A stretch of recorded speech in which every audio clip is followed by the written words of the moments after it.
abantu bakuŋŋaanya obuba bagenda ne babba akabaka Ssekabaka Mutebi asooka Ekongojje ne babukuŋŋaanya nga bulijjo bwe babubba kitutte emyaka nga 8 ku 10 nga babubba ng'ekigendererwa kyabwe kusuula Kabaka Ddalu.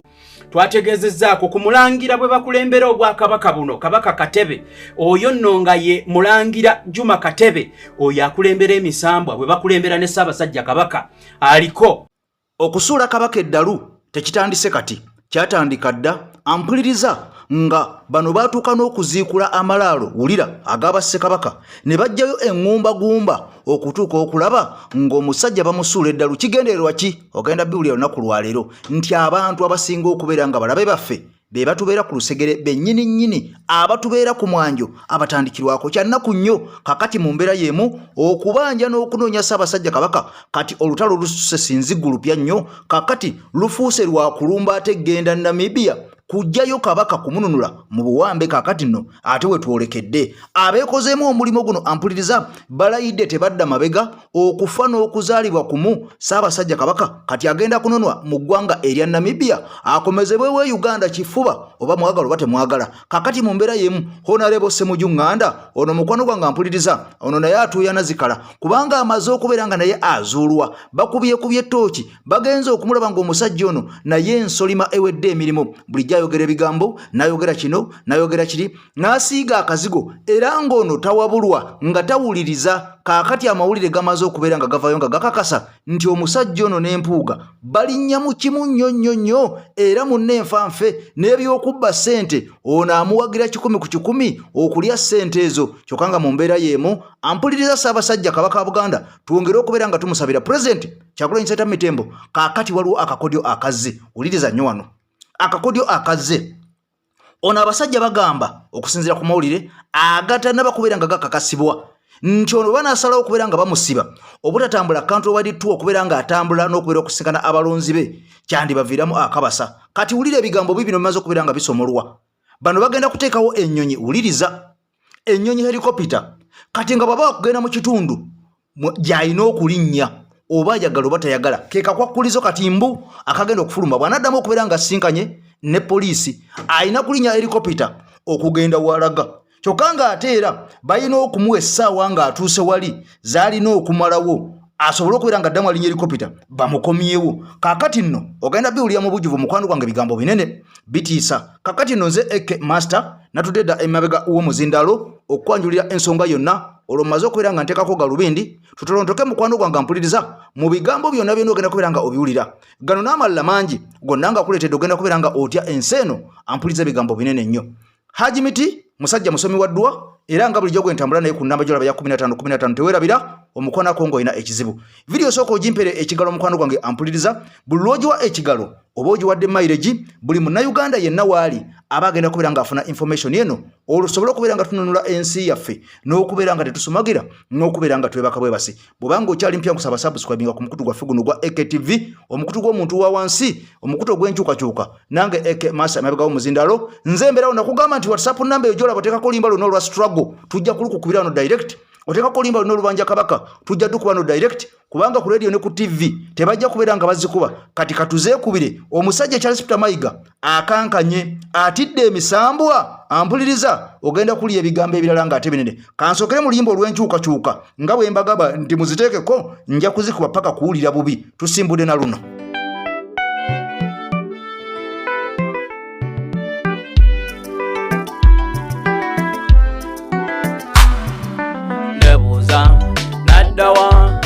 Kale wanze demo nayo naye busose bususe na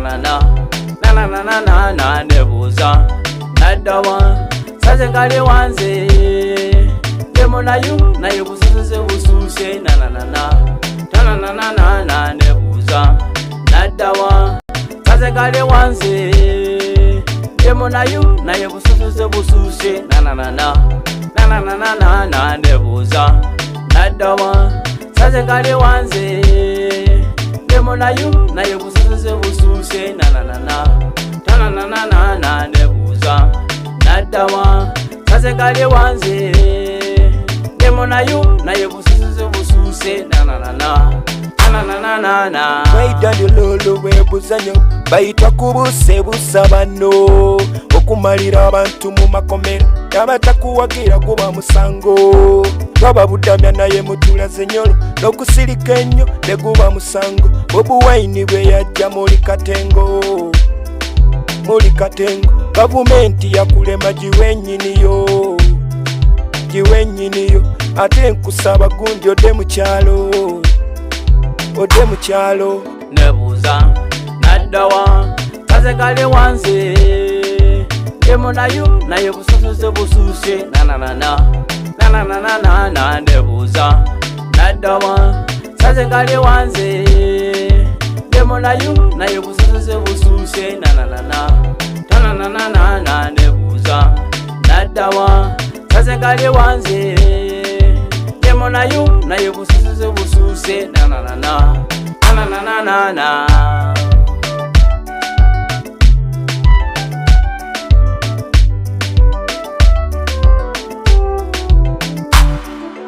Corruption dungu doko order of the day Niku ngiti ngom dungu doko dubongo Baby penyo ito dung lare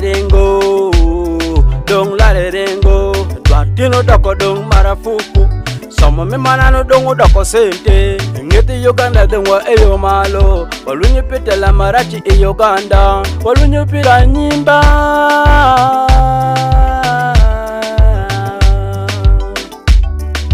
I see all stems on this track. Nebuuza naddawa kaze kali wanze emo naye bususuze busuuse nananana nebuuza naddawa kaze kali wanze emo naye bususuze busuuse nananana nebuuza naddawa kaze kali wanze emo naye bususuze busuuse nananana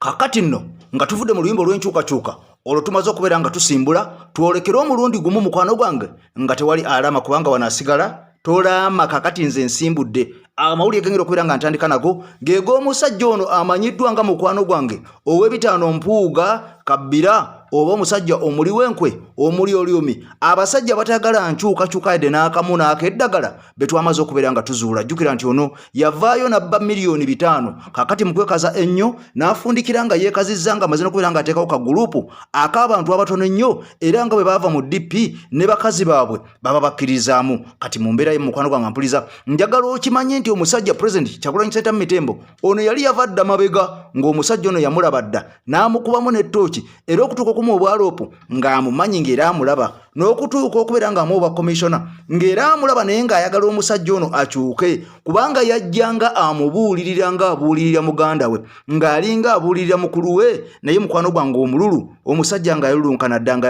yavulubana dda kakati omusajja paka kutuuka ku munnange kubeera nga bamwabya mawulire President Kyagulanyi Ssentamu Mitembo kwe kuvayo n'aga nti kanze nkweyambudde bw'obanga oganye okuzzayo ssente bw'obanga oganye okwetonda olw'okubba munnange ffe tukweyambudde tokyali wa nuupu era tayinza gamba nti nvudde mu nuupu ono yagobwa bugobwa ng'ensi yonna eraba ne bamugamba ntukugobye kakati omusajja ono yanyiiga nakwatayo akabinja k'abantu abatonotono ne basala okubeera nga bagulawo akabiina akaabwe kakati akabiina ke bagenda okutongoza era nga ne Ssemujju Ng'ando ono agambye nti awagirira ddala Abedi Bwanika ono kussa omusajja ono amanyiddwa nga Mathias Mpuuga batambulira mu kimu lwakubanga ono w'e Kampala kyokka ekyennaku ennyo akabiina kano ke bagenda okukola bano bonna ba political failures bagenda ate ka introducing oba kaniviringira mu Masaka nga balinga bagamba nti kabiina k'e Masaka kakati no wali okulya ne Kombe Soyani we wano mukwano gwange ampuliza President Kyagulanyi Ssentamu Mitembo ebigambo bino yali yabirengera dda era ono yakuba oluyimba luno ninvayo ne ndukuvundulira bulungi nnyo ku mukutu gwaffe wano ogw'enkyukakyuka kye lwali lutegeeza ono yabuulira Mpuuga nti yekeraawo okubeera kalooli erulunkanira ebinyama era mulimu n'abantu abalala bangi yamuwa ebyokulabirako ebya Alan Sewanyana ne musajja amanyiddwa nga Muhammad Segirinya abaali baasibwe dda n'amuwa ebyokulabirako ebya Anita Amongo byonna nga bingi nnyo naye omusajja omululu gwamufuukira omululu ampuliriza teyawuliriza bigambo bino kakati amaze okubeera nga yekkata mu ttooyi fuuti 45 ate ng'erimu n'obukyafu. Kati njagala nkuteriyo akatambi kano owulye bannayuganda gwe baayitanga ow'ekitiibwa nga basekerera mu sekerere era essaawa yonna bwe musanga yeeyogeza ng'ayita ttembo temwewuunya omusajja akatwewungu essaawa yonna ke kaddako kubanga ebigambo byamwonoonekera dda ontamanyi kyazzaako bategeerera mutegeerere era byonna byagenda okwogera bamuwandiikira biwandiikire si oli gwe twali tumanyi oba oliawo eyali omusajja ow'amasuuti. Wulira ebigambo bino tweyongereyo. Kati Bobi Wine yakuba oyimba Nalumansi ng'amaze kwetegereza Mpuuga ng'era kimanyi ssente yazitwala. Wange kwakuba ndipo Nalumansi tukabira amusana kewe kabire Nalumansi tunyigira. Wali w'amaanyi nga bonna obakira kiki weefeebya. Mu NUP yali asinga Mpuuga amaanyi ng'ojjako Bobi Wine. Of course ne bamongo Mpuuga yali abasinga. Wali w'amaanyi nga bonna obakira. Bino byenjogera nze manyo bimanyirwa kuba weebuuza. Wali w'amaanyi nga bonna obakira kiki weefeebya. Abantu bano lwakweyerusa naye si beerufu ani yeyerusa gwe yali agamba. Abantu boddamu amagezi ekitiibwa kigenda. Abantu abo lwakweyerusa si beerufu nnyo. Ate nze gw'olaga enzikiza munnange yenza akulumirirwa Kamala. Omukyalo oyo lwakweyerusa si beerufu nnyo. Lwakende gw'olaga yenza akulumirirwa Kamala. Naawe wennyini okibalaze nti oli waggula olinga kalooli ng'ebuukira omunyama. Kakati olw'okuba ne Nalumansi teyali mukazi ne kalooli tekyali kinyonyi. Kalooli linnya lya Luganda, mu Luzungu gwe bayita Charles.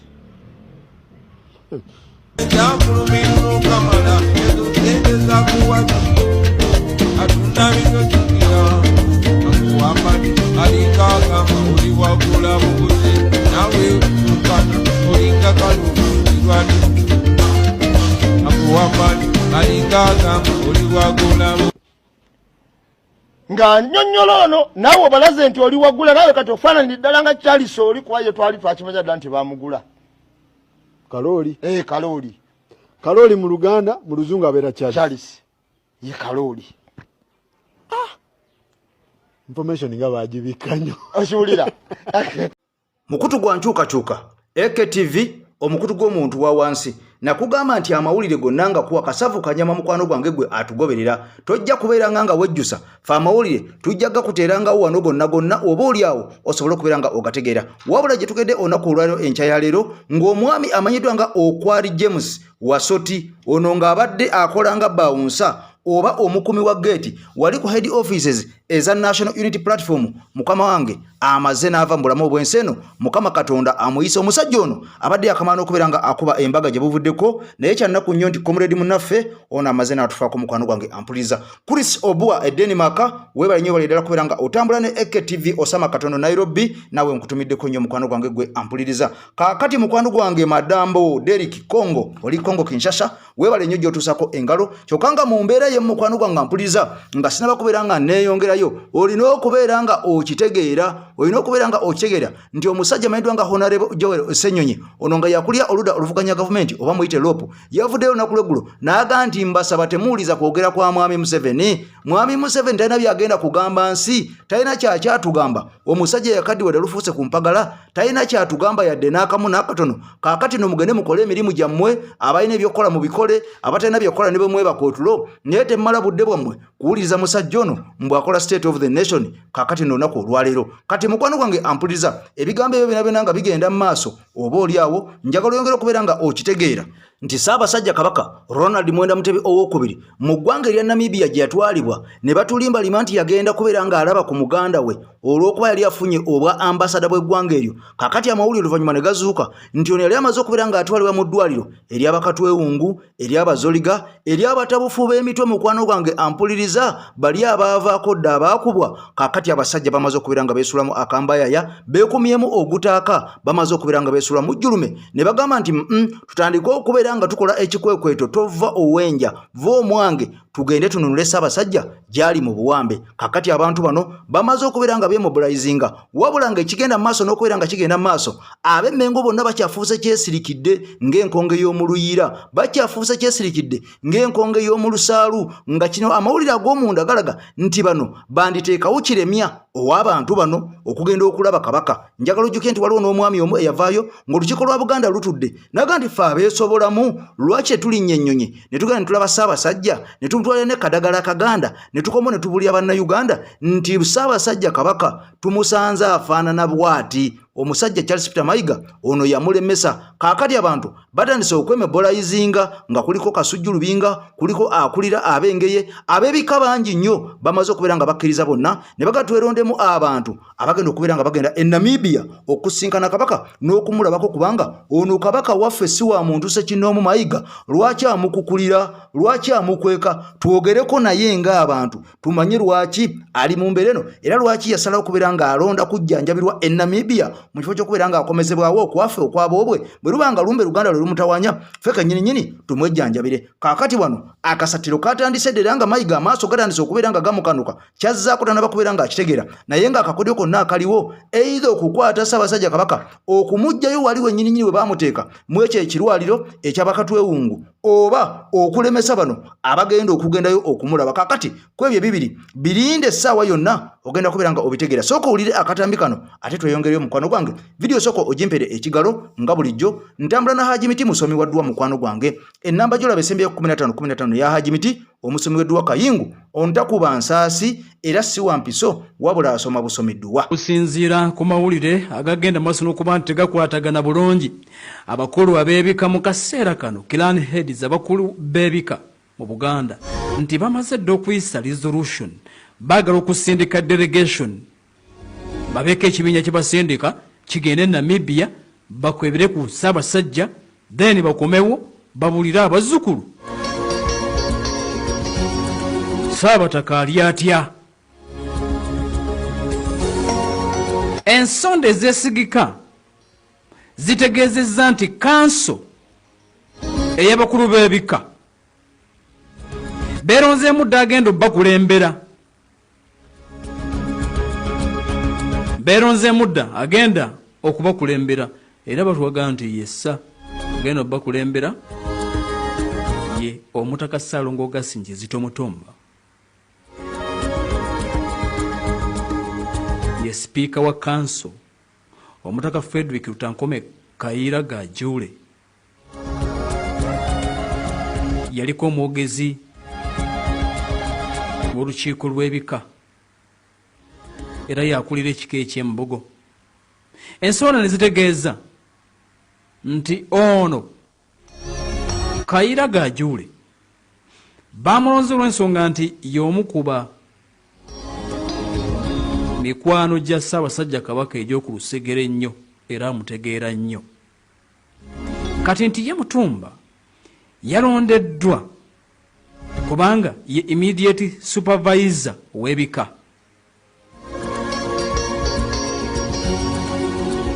Singa Ssaabasajja abataliiwo kati baagala alipootinge embeera eri wano bagimutegeeze nti Ssaabasajja wootali kino kye kigenda mu maaso. Era nitutegeera nti Omutaka Kasujja yakulira ekika ky'Engeye naye baamulowozezzaako aga nti kaakati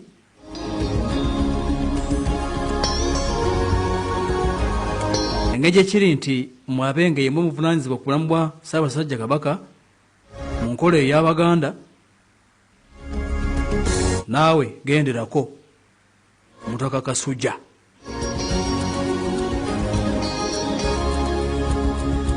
Atuuliriza ne tutegeera nti era mu byagenze maaso n'okuba nti byasaliddwawo nti buli kika ne basalawo kibeeko ensimbi ze bagenda okuteekamu okufacilitatinga abakulu abagenda okugenda e Namibia, era nti process ya mobilization yatandise dda okunoonya akasente akagenda okupakira abakulu abagenda.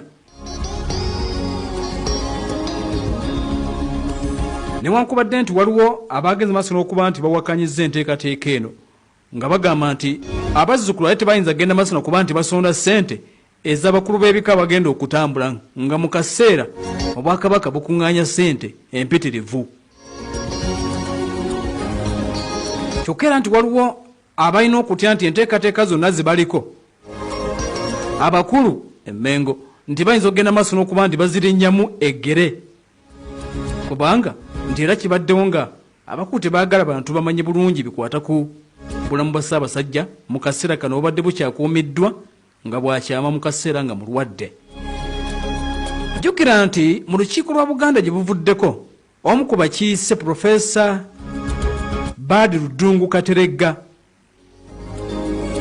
yavaayo n'asaba Katikkiro wa Buganda Oweekitiibwa Charles Peter Mayiga nti nga bba abeesobola bakkirizibwe ogenda balabe ku Ssaabasajja gy'ali mu ddwaliro olwo emitima gibabeere wamu. Katikkiro Charles Peter Mayiga yavaayo n'agenda maaso n'okuba nti kino yategeeza nti kijja kusoboka nti singa buli muntu akkirizibwa okugenda okulaba Ssaabasajja Kabaka gy'ali mu ddwaliro olwo kitegeeza nti eddwaliro teryebooge kubanga nti bangi abajja okwagala okugenda okulambula ku Ssaabasajja.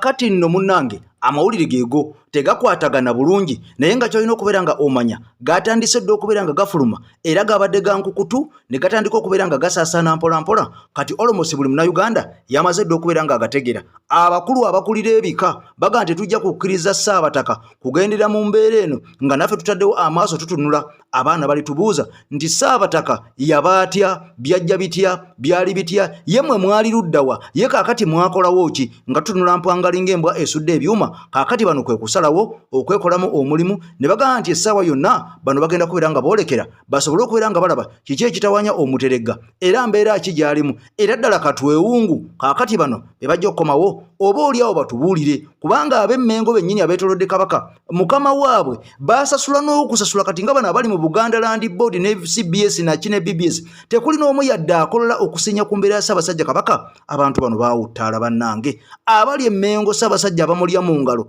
baasasula buli mwezi bakolera ssente olw'okuba ye, naye abantu bano baakona bukonyi bonna amatama ntengo. Kakati mu mbeera y'emu ampuliriza bannayuganda bamaze okubeera nga batunula ennaku zino tibikyalinga byaluli nti abasiba amataayi, ab'amasuuti, abaasoma ennyo, ab'oluzungu betukkiririzaamu mu politics oba mu by'obukulembeze. Kaakati abantu bonna bayivu baabuuka dda. Mwami Kyagulanyi Ssentamu Mitembo pulezidenti yatubuusa dda. Kaakati abasajja bano Honorable Ssemujju Nganda ono waakira municipality bulijjo avaayo n'atusiba ekiwaani n'akakasa abantu nti ono yaakola nnyo era wanjawulo nnyo singa oyo si MP nga ba MP abalala mbuye MP wanjawulo. Kati wulira ebigambo bibino. Ssemujju yennyini avuddeyo n'agamba nti Mpuuga kye yakola ye tayinza kubeera nga amusalira omusango. Wulira omusajja ono Mpuuga okubba amuwagira buwagizi era agambe ne bwe yandibadde omulamuzi yandisingisizza balala nnyo omusango singa bajja ne bawaabira Mpuuga. Mpuuga yandiwangudde omusango mbu kubanga ono baasoma naye, baalinga balya naye, baakwananga naye, baabeeranga naye buli wamu nga babunywa bonna kyayi. Kati tayinza kubeera nga addira omuntu ng'ono gwe yakula naye, gwe yazannyanga naye, gwe yakwananga naye ataddira okubeera nga amusalira omusango. Ne bw'aba akoze ekibi ekifaanana kitya ono agambye nti awaana muwaane. Ne bw'aba akoze ekibi ekisingayo ono agamba tayinza kubeera nga amusalira omusango. Kaakati abantu nga bano abatasobola kubeera nga bavaayo ne bayimirira ku magulu gaabwe abiri ne balaba ekikyamu ekinyigiriza bannayuganda kyekyo ekimu ku bintu bye tugamba ebiganye Uganda okula. Kyova olaba nga ne gano ga MPs agaaliko ga MPs gaavuddeyo nga gatandise okubeera nga gakuba entama nga gasaba obuyambi mbu nabo gaaliko mu parliament enseega feeko babajjukire babajjanjabe babaweererera abaana. Kyokka nga bwe baali mu parliament bano bennyininyini be baataganjula constitution ne bajjawo ekkomo ku bisanja ne bajjawo ekkomo ku myaka ne balema okuteekawo strategies eziyamba oba ebitongole byonna ebirala bibeere nga byetengeredde oba oli amalwaliro gabeeremu eddagala ne balema okuteekawo embeera yonna entuufu munnayuganda yenna gye yandyeyagaliddemu abo beerowoozangako bokka na bokka. Kati essaawa zino abamu baayavuwala dda, abamu n'okufa baafa. Kati bavu bavuddeyo batandise okubeera nga bakuba entama n'okuba endeka mwoyo mbu gavumenti ebateerewo ensako babeere nga munnange balabirirwa oba oliawo okubanga baaliko mu paliamenti nga beerabidde nti waliyo n'abasawo bakolera gavumenti waliyo n'abapoliisi bakolera gavumenti waliyo ab'amagye kati bwe tunaakwata bonna bakoledde gavumenti ebeere ng'ebalabirira olwo munnansi alifisaawo akasente akokola enguudo ak'amasanyalaze ak'amazzi ak'eddagala mu ddwaliro sooka oliye ssemujju ono ng'akuba entama mbu ye tayinza kusalira mpuuga musango wadde ng'ekikolwa kye yakola kyali kibi. Bannayuganda bulijjo tulunda bubizzi nga ffe tulowooza tulunda nte. Njagala bannayuganda mutunuulire ababaka bammwe buli omu mu constituency gy'ovaamu mutunuulire hypocrisy eri mu babaka ba parliament kikuyambeko okwawula obubizzi mu nte era omanye nti bano bulijjo tulowooza nti tulunda nte zigenda okuvaamu amata kumbe tulunda bubizzi obujamawaza buli wamu. Mpuliriza Honorable Ssemujju Nganda ne ngamba nnyabo tondaga ng'ebimuvaamu amazima gennyini nga bimenya omutima. Nze mpangadde n'empuuga nga tuli baana bato ne tukola ebyobufuzi okutuuka n'essaawa ya leero. Sisobola kumusalira musango nino yalibadde mulamuzi ne bamuleeta nti wano nti guno nyinawo mu conflict of interest ngutadde naye ensonga yange esooka ya buntu sisobola kwetaba mu keesi nga gwe baleese muntu gwe mpangadde naye. Okay, Honorable Ssemujju Nganda olwaleero bw'ovaayo n'okola statement ng'eyo noga nti tosobola kuvunaana mpuuga ne bwe wandibadde omulamuzi tosobola muvunaana olw'okuba olina conflict of interest oli mukwano gwo, then awumbanja kubuuza why have you been always crucifying Museveni olw'obutakwata babbi bali mu gavumenti ye because naye ajja kuwa reason yemu kubanga mu gavumenti ye mujjudde be yalwana nabo mujjudde mikwano gye mujjudde abaana b'abalwanyi abaayiwa omusaayi mu kuleeta gavumenti olwaleero gye yeeyagaliramu. Kati nkubuuza lwaki bulijjo mu crucifyinga mbu simanyi bano babba ssente z'enzige bano babba ebitanda bya covid bano babbye zino kati kitegeeza tokyalina moral authority crucifyinga Museveni kubanga naye ajja kuwa ensonga yemu nti gino mikwano gyange nga gwe b'olina ki mpuuga nga mukwano gwe olwaleero olabize nti gwe tosobola muvunaana nti olw'okuba mukwano basajja mu mumenya emitima kyokka era n'otunuulira Abannayuganda abamu era mu comment section nga bagamba true friendship wamma oli mutuufu then kati Museveni tunenya waaki olw'obutakwata babbi bali mu gavumenti tunenya waaki kitegeeza kati wano Museveni tumuveeko akole byayagala anti ebintu bifuuse bya friendship kubanga ate bali eri bava n'okubeera friendship baalina mu gavumenti baayiwa omusaayi okutuuka ku ekyo olwaleero kyalimu kati kitegeeza ye ate ye kati omuntu ne bwakeera enkya natte omuntu talina mugambako era ne Museveni tetulina kubaako kye tumugamba nti tokutte babbi basajja mu musobola naye sinenya Bassemujju nnenya fe abalonzi fe abalowooza nti bano bagezi nti bano betulunda tulina nte zigenda kuvaamu amata ekisinza ate okummalako enviiri ku mutwe ngenza okukwatako nga kweziri ye Ssemujju Nganda okugamba ekigambo nti ababaka bino bye basayininga ssente ezo bampuuga ze baafuna zayita mu parliament ne bw'aba akoze ensobi nyina conflict of interest era nkugamba nti awo I will stay away. In fact ne bana succeeding a debate nejja mu parliament I will stay away.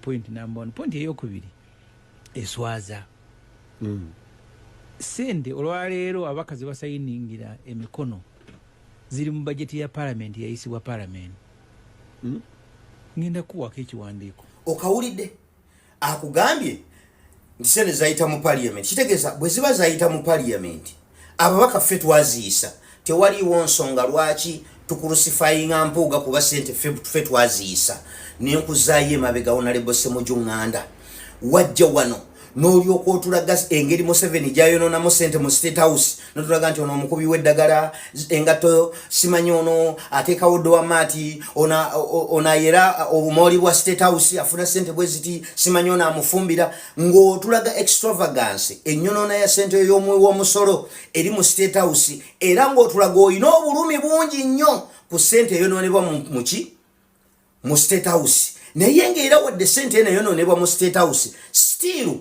mwe muziyisa kati nenjagala nkubuuze nti bwoba ogamba nti ba commissioner tebalina bajjamu beesige bino bebasayininga kubanga sente mwe mwaziisa then naawe Museveni wali olingiriza waaki ku ngeri gyayonoona mu sente mu State House kubanga era ezo zayonoona mu State House era ababaka mwe muziisa mwali mutukyamuukiriza kubatera watukyamukiriza buwabireeta netugamba bannaye twafuna Ssemujju twamala atukunamiriza Museveni engeri gyayonoona mu sente y'omusolo era netugamba nti ffe Ssemujju Nganda tetulina kye tumubanja nga tulaba otukoledde amakula ngeri otulaga nti olina obulumi ku ngeri sente y'omusolo gyeyonoonwamu newankubadde mwe muziisa mu paliamenti kaakati bw'obanga walina obulumi ku olwo ku ngeri Museveni gyayonoona mu sente wadde mwe mwagiisa obulumi obwo bwalazeewa ku sente zebawa ba commissioner newankubadde mwe mwaziisa mu paliamenti naye nga baazifuna unlawfully nga tewaliwo tteeka mwe baazifunira obulumi obwo bwalazeewa gwe tokyalina moral authority echallenginga Museveni kubanga you have contradicted yourself in and out wali okulusifayinga Museveni kyayonoona sente mu paliamenti nga ate sente ezo zayo mu State House nga sente zayonoonera mu State House mwe muziisa kati olwaleero ogamba tojja kulusifayinga Mpuuga olw'ensonga ababaka sente mwe mwaziisa so who is fooling who Ssemujju Nganda so bannanga abalonzi njagala mutunuulira ababaka bammwe mu nsonga eno ey'okulwanyisa abali b'enguzi mukakase era musobole okwawula obubizi mu nte mukakase nti zino twalowooza nti tulunda nti zigenda kuva mata kumbe tulunda bubizi obujamu obuzibu kakati nno abo be babaka bammwe era ebigambo bye mbasuubiramu byebyo kubanga bano bonna jjukira bakyagaaje n'okuvaayo okusayininga emikono ku kipapula kiri ekigoba abasajja bano okubajjamu obwesige bakomisona nga bakulemberwa Mpuuga de Mapuuga omubbi ow'ebitaano akulembedde ababbi ate nga yakyasinza okubeera nga yeekaza kakati mu mbeera eno abasajja nga bano ba Ssemujju kitegeeza nti nabo mu paliamenti baliyo babba bubbi ssente kulya buli ssente za wa musolo bwe bavaayo ne batandika okubeera nga batuwuddiisa kati kino ate kiri kyova olaba nga Mwami Kyagulanyi eyajja owa politics owa ddala n'abagamba twegatte wamu abantu bano baagaana era kyova olaba kati buli kulonda nga kubindabinda olabawo obubiina obulala obusibukawo kati ng'akaaba Mpuuga baasibuddewo dda akabiina akalala beegattira omwo mu kifo ky'okuvuganya Mwami Museveni ate babeere nga batwawulamu ffe abavuganya Mwami Museveni kyannaku nnyo nti naffe oba oliawo amagezi gaffe matono nnyo abantu nga bano twandibabodde ne bakola akabiina kabwe ne bakeebererako bokka ne babeera nga beetambuza bokka nga ne laale ze bakuba bazeebererako bokka kubanga abantu bano be bantu basinze okubeera nga basiba Uganda emabega kati omuntu nga Mpuuga mazima ogamba otya mbu oyagala bwa pulezidenti bwa Uganda nga mbutuufu olemeddwa n'okubeera nga oweekuuma oleme kubba ng'okyali mu paliamenti n'obba siringisi miliyoni 5 ez'omuwejjere ez'omunaku omuwi w'omusolo kati omuntu ng'oyo wobbidde ng'okyali eno wansi olwo n'otuuka eri waggulu ogenda kubba ki Uganda togenda kubeera nga ogitunda kale bannange bannayuganda tubeere nga twewala abantu nga bano oba oliawo abajja mu paliamenti okukkusa embuto zaabwe bano abatakkuta kyokka mu mbeera yemu nakunyonyodde negaa nti pulezidenti waliwo olukwe olufumbibwa olumupangirwa ono bulwanabeera nga agenda okuba country tours bagenda kumuterangawo nnyonyi ono mwagendera basobole okubeera nga bamulemesa okuwubirako ku bawagizi be kubanga abawagizi baalina tewali muntu n'omu abayina mu Uganda ng'atambudde tugiddemu abawagizi bayina tewali munnabyabufuzi n'omu abayina mu Uganda bw'abanga avuddeyo okujja okutambulako mukwano gwange kati abantu bano baatidde nga balaba crowd nnene nnyo oba oliawo balabisa ne ku international community ne baga nti tulina okubeera nga tukola okuzikiza omwami ono tumusitulirenga mu nnyonyi tumutwale eri gy'agenda okubeera nga akubalaale nga beerabire nti ne banaamusitula mu nnyonyi bannayuganda bajjanga keera bukeezi ono banaagendanga okumutuusa nga bo baatuuse dda ate bamulindiridde era bajja kuba bamwongedde bwongezi maanyi okubeera nga atambulira waggulu jjukira nti abantu abamu ne mu byalo eyo tebalabangako ku nnyonyi kati bana bagamba nti agenda kujjira mu nnyonyi abantu abandibadde 10 mujja kusanga nga bazze 10 nga bazze okwerolera ku pulezidenti n'okumanya nti omusajja w'amaanyi nnyo olaba kati atambulira na mu nnyonyi n'okwerabira ku nnyonyi oba oliawo Ssaabasajja Kabaka awangaale twongere okubeera nga tumubanja tugenda kukwatagana mu wakaffe addako ow'olweggulo bannayuganda mwena mukwano gwange abangoberera abali mawanga ag'ebulaaya mwebale nnyo mwebalire ddala kyemukola kyamaanyi nnyo kyemukola kya ttendo nnyo era mbatumirako nnyo Black Panther nkwagala nnyo Salongo Fred Sebwato Maria USA Emily Switzerland mukwano gwange Eddie Billy Bishop Joshua nawe nkutumiddeko nnyo kw'ossa mukwano gwange David S Wamala okusembyayo kabadde kakodyo akume. I sign out for now. Bye bye. Yes, mukungane yo breaking news tetugitwalanga ya kusaaga. Well, okusinzira ku gali mu nkubo mbo resolution security bodies ezifunye nga ziri ku influence ya State House, amaje ne police batudde ne bagamba mbuno kizibu nnyo okugaana His Excellency Bobi Wine ne Nuupu okutambula nga bagenda bamitinga abalonzi baabwe oba gye tuyita countrywide tour. Ne bakizuula mbuno accident yakozingibwa motoka ezimu kuza Nuupu. However, tukimanyi baali bakimanyi. Wabula shock gye balina mobilization yaliwo nga bagitidde ne bafuna pressure call okuva mu State House ne bayiya amagezi ag'okuholtinga ekyo ekintu. Yensonga however much tetwalina any grudge n'omuntu yenna nga tutambula byaffe batukubanga tear gas nga bo balowooza we bakuba tear gas procession zaffe tezijja kujjumbirwa. Jjukira Mukono ekyaliyo, jjukira Eastern wekyaliyo Jinja, Eastern Uganda, jjukira ekyali Masaka. So bwagenda okuchanalyzinga buli we tudda ng'efuuse nga mpaka zaaki za districts kwe kuholtinga. Kati mumanye ekiriwo, these guys are planning nga bagamba international community zibalaba, TV z'ensi yonna zibalaba n'amawulire. We bakikola nga tebali ku international pressure ey'ebitatambula bulungi mu gavumenti yaabwe. N'ekyo we kyegattako kyandizaala obuzibu.